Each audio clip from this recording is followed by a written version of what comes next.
New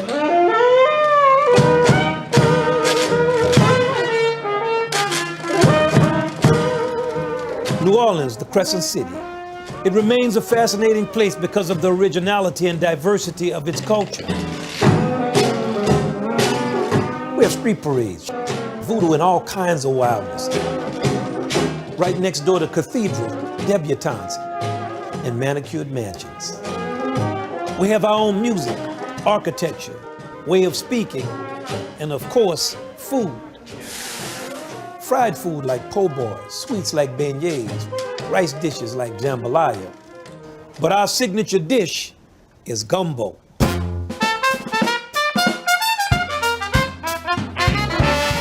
Gumbo is symbolic of the best of New Orleans. It's as much a cultural symbol of Louisiana as the bayou or jazz. That's why, like New Orleans herself, gumbo is temperamental, approachable, but unpredictable. And across America, no dish speaks more vividly of a melting pot than gumbo. It's a complex, mysterious dish born of necessity, bringing together a multiplicity of ingredients and ethnicities.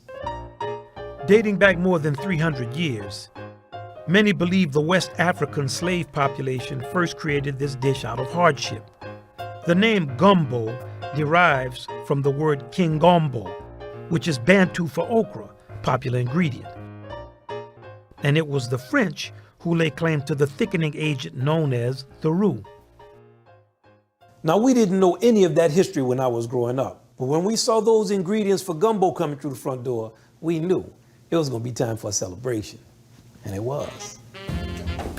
You can find gumbo in every corner of this city and argue every day as to whose is best, but the answer always is, there is no better pot of gumbo than one made at home. The best way to learn, I think, is from your great-grandmother or your grandmother. New Orleans chef Poppy Tooker's middle name might as well be Gumbo. Poppy, when did you first start preparing this specialty? I started making gumbo when I was a little girl, and I was a pro by high school. I had it down. Her take on the signature dish is revered by those near and far. It all starts with making a roux, doesn't it? Really? Yeah. She says that a few steps are required. First, the all-important mix of flour and oil that makes up the roux. And then I just stir. And you can't answer the phone. You can't go to the door. You can't leave it alone. And every gumbo has to include the holy trinity of vegetables. You get the onions. Onions, celery, and green peppers. Then that's going to be followed by her lyrical favorite, okra. But after that, it's really just a matter of taste. Now, how do you feel about tomatoes? And opinion.